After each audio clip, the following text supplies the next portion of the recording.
Міне тауды көріп тұрсыздар ма? Қазір сол таудың өзіне барамыз. Мынада кішкене таушық десеңдер. Қыр дей ма не дейді? Мынада тау. Яунде сағат таңғы 8-ден 45 кетті. Тамақ сатып жер. Столды қояды да тамақ сатады. Мына апайда таңғы ас сатылады. Көшеде осылай таңғы астарды сатады, себебі ешкім үйінде тамақ жасамайды. Нан. Сәлем достар. Менің Африкада тұрып жүргеніме уже 4 жыл болады. Мен соңғы 2 жылда тек таңертең жүгіріп жүрмін. Бірақ осы соңғы 6 айда тауға шығып, соңғы 6 ай деп байқайыншы, 3-4 ай болды, 5 ай. Тауға шығып жүрмін, күніге шығуға тырысып жүрмін. Аптасына 3-4 рет шығамын, бәрібір. Мына тау дегенім төбе ғой. Көк төбе сияқты. Өзім қатты көк төбеге ұқсатамын. Алматыда тұрған кезде көк төбеге шығушы едік қой. Жаяу. Тұры солай. Бірақ қаттырақ ағаш көбірек дейсің де. Қазір жаңбыр сезоны, сондықтан шөптер де тез өседі. Өткенде ғана бұндай емес еді. Бірден 2 метр болып шыға келді. Адамдар жүгіреді. Әне көріп тұрғандарыңыздай ағаштар өте әдемі. Таңғы серуен деп те айтсақ болады. Қазір сағат 9 болды.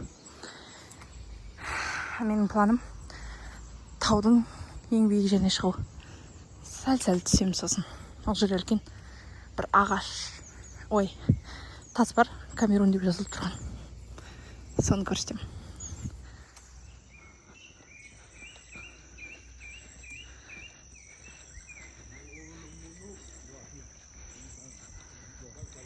Достар, келдім мен мына тасқа. Камерун деп жазылып тұрған, өшіп кетіпті ғой.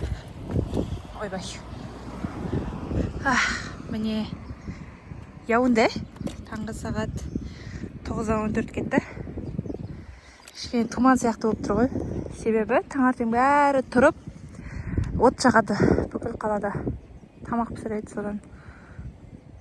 Тіпті қала үлкендігі көрінбейді екен мына жақта. Қала негізі өте үлкен. Население 4 миллион. Бұл астанасы Камерунның. Мына жерлер, кстати, егін біреудің жерлері ғой. Бәрі жүгерілер. Байқап тұрсаңыздар, көріне ме? Мына жердің бәрінде жүгері егілген. Жоғарыдағы да жерлердің бәрі, ана жерлерге болгарский баклажан, әртүрлі нәрселер егеді. Былай қиғаштан былай төпе болып тұр. Бірақ сонда да жерге шығып егін егеді. Мына жерлердің бәрі егін жерлер. Ары қарай қала. Сияқты оның көрініп тұр ғой. Мұнда жерде не істеу керек білесіздер ме? Нағыз қазақтың істейтін нәрсесі құрт жеу керек. Құрт өте пайдалы. Ол бүкіл жаңағы протеиновый шейк, протеиновый бір нәрсе дегендерден өте пайдалы. Кальциум көп. Құрт жеңіздер достар. Мен Африкада да құрт жеп жүрмін. Шақ құртым қапты ғой. Үйден тағы салып алу керек. Мына менің припастарым ғой.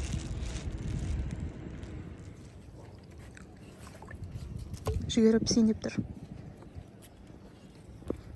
Мына пісіп қапты. Мына жерде тұр.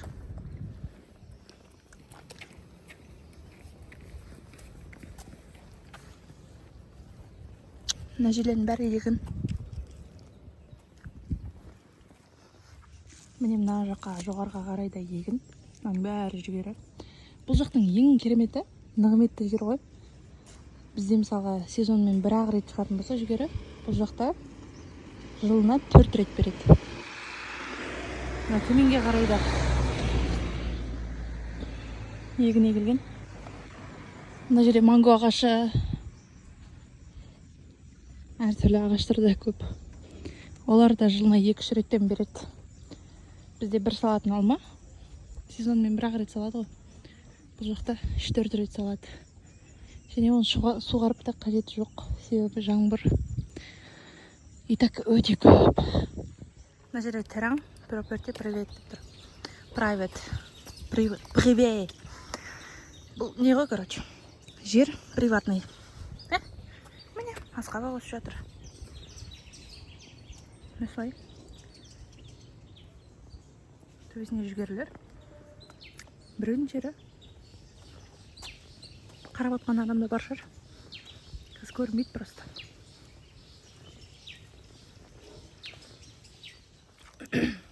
Жаңа ғана негізі күн шығып тұрды ғой. Күн кетіп қалды. Қазір сәлінген жаңбыр жауды, кажется. Айта алмайсың ше. Демде жаңбыр жауып кетеді. Демде жаумай қалады. Мен үйіме жетіп алайын. Мен таудың төбесінен жайлап түсіп келе жатырмын. Общий 4 километр. Общий 4 километр болды. Мына жер өте жасыл, әдемі екен. Қараңдаршы. Сондай керемет. Мыналар арам шөптер ғой. Жаңбыр сезоны болғаннан кейін көп жаңбыр ішеді, бұлар су ішеді. Өсіп кетеді. Жабай болып, жалмауыз болып кеткен. Негізі қырқып тұрады ғой. Қырқпай кеткен ау деймін соңғы кездерде. Міне қала бұлттар кеп қалды, әне. Қазір кажется жаңбыр жауады біраздан. Әйтпесе түстен кейін. Толық білмеймін. Дәсір мына жапырақтар өте үлкен. Ана мультиктерде болады ғой. Алып басына жаңбырдан қорғанып жауып алады ғой балалар. Мына жақта шынымен солай жауып алады. Өткенде көргем. Сана жыл болады да, жаңбыр кезде төбесіне қойып жүреді. Мен де бір күн істеймін ау. Жаңбырдан тастап кетсем. Реально үлкен. Мына одан да үлкен екен. Кешіріңдер. Ойбай. Жылылайшы. Ойбай. Ойбай, мына шын үлкен. Басыма қойып алам. Хе-хе-хе.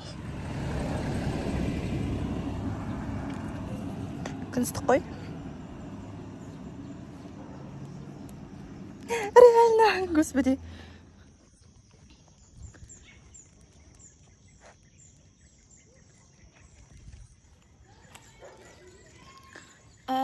Тоторо.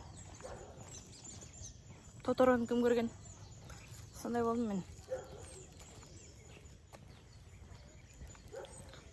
Қазір жаңбыр жауса, қатып кетеді десең. Мұны реально қатты ше, әдемі. Вау. Достар, мен тастағым келмей қалды ғой. Ой. Сондай күшті, басыма былай киіп алсам да болады екен негізінде.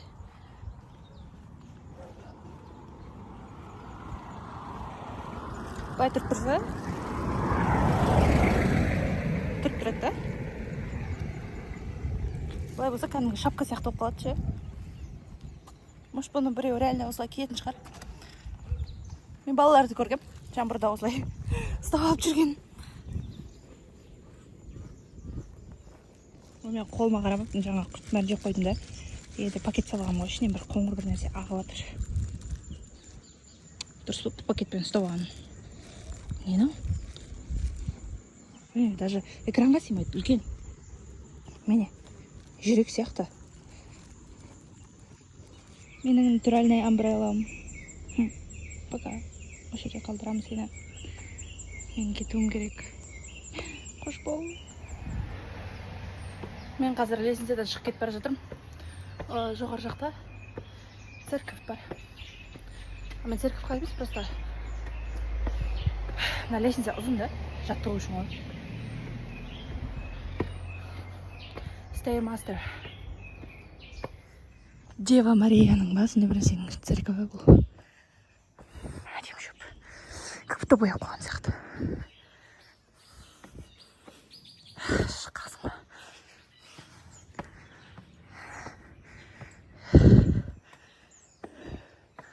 Мынау үлкен тас. Соны қасиетті деп санайды. Мынаның ішінде бір сондай Дева Мария ма, бір нәрсе тұр ғой ішінде.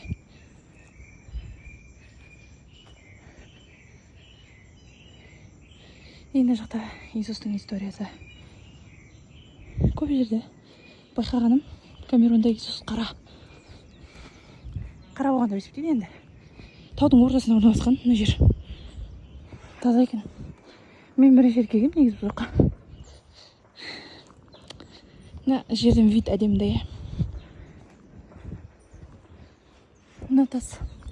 Ішінде тоже бір иконка тұр ғой ортасында. Тастати. Осы тасты бір қасиетті деп санайды. Негізі, мне кажется, просто бұл гранит қой үлкен. Камерунда гранит көп негізі. Төбесіне үлкен крест қойған, ол алыстан жанып тұрады. Қалаға. Түнде көруге болады. Міне қала. Тұрған жерін қараңдаршы, мынаның не деген керемет. Бірақ адамдарға доступны емес те ше. Мысалға негізі обычно мешіттер қаланың ортасында доступны адам бара алатын жерде тұрады ғой. Күндізді. Бұлар білмеймін. Таудың төбесінде адам жете алмайтын қиын бір жерде тұрады әйтеуір. Негізі адам шақыру керек емес па деп қоямын. Бірақ мағынасын шынымды айтсам түсінбеймін. Бірақ міне қара тас. Бірақ мына таудың айналасында бар сондай қара тас. Шынына келсек. Түр әдем болған үшін киелі шығар негізі. Жол әдемі. Мен сол жолмен қазір ғана мына жақтан келдім, қазір былай түсем қалаға. Мен қала. Тұрған жер әдемі әтеуір. Мынау монашкалардың үйі. Бұл жақта монашкалар бар, кстати. Солар монашка. Солар өмірді тәрк етіп, жахили өмірді тәрк етіп, ол жақта өмір сүреді. Міне де, мына жерде бір 150 білесінде бар жар. Қинақ білесінде, шығып түсем деп. Түскен оңайрақ шыққаннан. Мына жер фрукт сатады, еще тауын түскен кезде тұрады осы жерде. Натуральный жус істеп бере алады, істеп бер десең.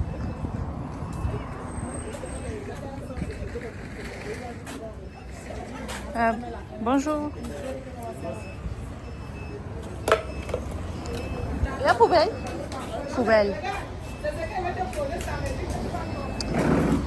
Mына жерде сулар жасалған.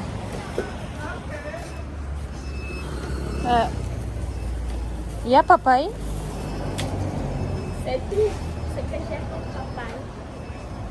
Ouais, c'est petit, hein? Oui. Mına жерде фруктылар. Pas saison. C'est pas saison. C'est pas la saison. C'est rare, c'est fini. Mına жерде мындай фруктылар. Мына манго, кстати. Арбуз кесіп отыр мына бала. C'est gâté là, mon père. Tout ça est gâté, je ne peux pas manger. Il fallait qu'on pouvait manger. Bonjour. Bonjour. Il n'y a pas papaye? Non. C'est quoi ça? Ça, c'est le quinqueliba.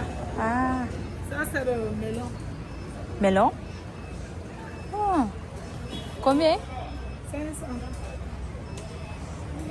Ça pas melon. C'est le melon, le ponky. Ah, Le ponky. bilmiyorum әйтеуір. Қауынды қой, тұрақ қауынға ұқсамайды ғой анау. Апельсиндер.